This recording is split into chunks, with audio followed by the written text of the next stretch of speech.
The story begins with a houseboat floating in the middle of a vast water body. Andy lives here with his family. They have been staying on this boat for several months because a dangerous virus has spread across the land. Due to the outbreak, many people have turned into zombies, and only a few humans have survived. To stay safe, Andy and his family live away from the infected, surrounded by water where those creatures cannot reach. One day, Andy stands at the edge of the boat and looks toward the jungle on the shore. He spots a family enjoying their time near the trees. Curious and hopeful, Andy raises his hand and waves at them. But instead of waving back, the head of that family quickly pulls out a gun and shows it to Andy, not to threaten him, but as a warning to stay away from their area. They want to protect themselves and avoid any possible contact. Realizing the message, Andy nods in understanding and quietly returns inside the houseboat. Later that night, Andy's wife, named Kay, talks to him with concern. She tells him that they only have enough food left for 1 or 2 more days. She insists that they need to find a safe place on land where they can get food and shelter.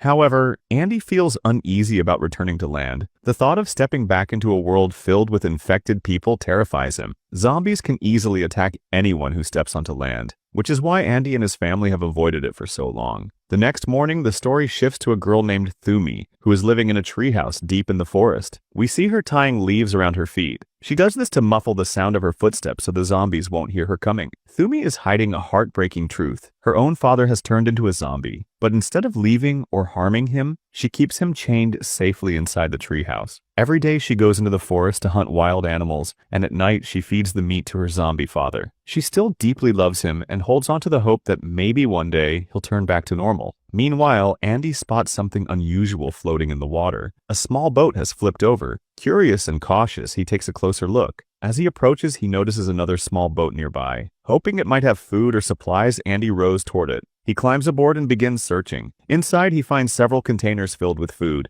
Grateful for the discovery, Andy quickly gathers what he can and prepares to return to his family, hoping this will buy them a little more time. Andy happily tells his family that they now have enough food to survive for at least 3 more months. It brings hope and a sense of relief. The next day, while Andy is fast asleep, Kay lies awake, thinking. She wonders if there might still be more useful supplies on that boat. Quietly, without waking anyone, she takes the small raft and rows toward the same boat Andy visited earlier. She carefully steps inside and starts searching around. As she moves through the boat, she suddenly hears a strange noise coming from inside the boat. Her heart races. She realizes there's likely a zombie inside. In panic, she tries to leave immediately, but just as she reaches the exit, a zombie lunges out and grabs her. She struggles with all her strength and somehow manages to escape. She rushes back to their houseboat and locks herself inside the bathroom, trembling in fear.